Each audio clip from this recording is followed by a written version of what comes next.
Antalya का सुल्तान, says university, इंशे serial, 48वां इंशा। शारिक अली।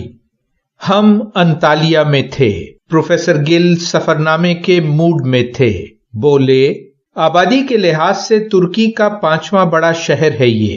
तौरस पहाड़ियों के पसमंजर में मेडिटेरेनियन के हसीन किनारों पर 200 कबल मसीह से आबाद एक पुरवकार कदीम शहर, जिसने रोमन और सल्जूकी दौर में अपना उरूज देखा है। ये आज भी सयाहों की महबूब तरीन मंजिलों में से एक है। हमारा क़याम एहान होटल में था, जो शहर के कदीम हिस्से कलीसी से सिर्फ चंद सौ गज की दूरी पर था। सामान कमरे में रख कर पेट पूजा के लिए निकले तो मगरिब ढल चुकी थी। मशहूर तर्किश बेकरी रेस्तुरान सिमित सराय में नरम बेगल के साथ पनीर और मोज़ेक केक का एक टुकड़ा खाया, लुत्फ आ गया। फिर सयाहों से भरे बारौनक जमहूरियत मैदान में देर तक टहलते रहे। वहीं एक पहाड़ी पर बनी गैलरी से कोई 200 फुट नीचे कदीम अंतालिया की बंदरगाह पर नजर डाली तो मंजर की दिलकशी देखकर दंग रह गए। अंग्रेजी हर्फ सी की शक्ल की कुदरती बंदरगाह के दोनों कोनों पर बने रोशन लाइट हाउसेस की रोशनी और उनके दरमियान से गुजरती आबी गुजरगाह, जो मेडिटेरेनियन के खुले समंदर तक कश्तियों को रसाई फराहम करती है। किनारे पर तरतीब से लंगर अंदाज बादबानी कश्ती नुमा मोटर बोट्स और साथ बने बारौनक रेस्तुरानों में सयाहों की चहल पहल। रात के अंधेरे में ये झिलमिलाती बंदरगाह और वहां से पहाड़ी पर बने किले और कदीम शहर तक ऊपर जाती और बाग से गुजरती सीढ़ियां, सल्जूकी तर्ज के तराशीदा पत्थरों से बने जर्द रोशनी में नहाए मकानात और पुररौनक बाजार, जैसे कोई सहरंगेज परियों का देश। मंजर इतना दिलकश था कि ये सब करीब से और छू कर देखने की ख्वाहिश ने बेताब कर दिया। अगली सुबह नाश्ते के बाद टैक्सी पकड़ी और कलीसी की तफसीली सैर के लिए हेड्रियन गेट पहुंच गए। रोमन बादशाह हेड्रियन की अंतालिया आमद के मौके पर 130 सदी ईस्वी में तामीर किया जाने वाला ये फतहमंदी का यादगारी दरवाजा आज भी काबिले दीद है। ये उस जमाने के शहर और उसकी फसीलों की वाहिद यादगार है जो अब तक बाकी है। इसे 1817 में एक आयरिश ने दरियाफ्त किया था। संगलाख पत्थरों से बने 4 सुतूनों पर 3 मेहराबी दरवाजे, जो तकरीबन 8 मीटर ऊंचे हैं, और वैसे ही संगलाख पत्थरों से बना फर्श और चढ़ती उतरती सीढ़ियां। 13वीं सदी में सल्जूक बादशाह केकबाद के जमाने में इसकी तामीरे नौ हुई थी।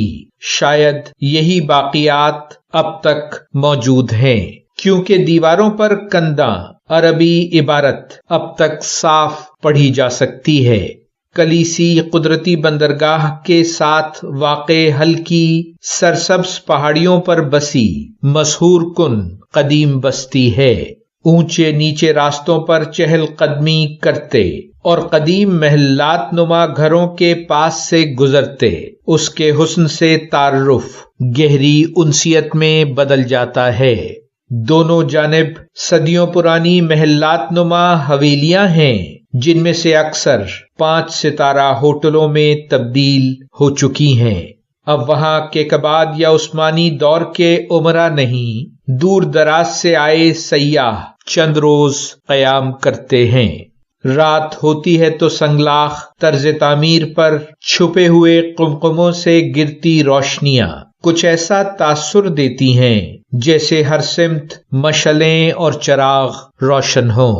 दूर दराज मुसाफतों से आए अजनबी मल्लाहों को खुशामदीद कहता सदियों पुराना माहौल दोबारा जिंदा हो जाता है। फसीलों से घिरा कलीसी तारीखी एतबार से तो रोमन जमाने में आबाद हुआ, لیکن 13ویں صدی میں تعمیر شدہ بیشتر عمارتیں مجموعی ماحول کی نمائندگی کرتی ہیں۔ ساتھ جڑے بازار جدید انطالیہ کے بازاروں تک چلتے چلے گئے ہیں۔ دوسرے دن بندرگاہ پہنچے اور 200 لیرہ کا ٹکٹ لے کر جب ہم بادبانی شکل کی 2 منزلہ موٹر بوٹ میں سوار ہونے لگے تو سفید جرسی اور نیلا نکر پہنے، کچھ رومن کچھ ترکش، خد و خال والا ادھیڑ عمر ہنستا مسکراتا میزبان ملا سلطان خوش آمدید کہنے والوں میں سب سے ممتاز تھا۔ سیر کا آغاز ہوا اور کشتی آبی گزرگاہ کے دائیں بائیں لائٹ ہاؤسز کے درمیان سے ہو کر گزری اور کھلے سمندر میں پہنچی تو ہم سب کی تواضع ترکش قہوہ سے کرنے والوں میں وہ سب سے پیش تھا۔ پھر اس نے کیمرہ نکالا اور ہم سب کی فردن فردن تصویریں کھینچیں۔ 15 منٹ کے وقفے کے بعد وہ یہ تصویریں لیے ہم سب کے پاس باری باری گھومنے اور راضی ہونے پر 20 لیرہ فی تصویر بیچنے میں کامیاب ہوا۔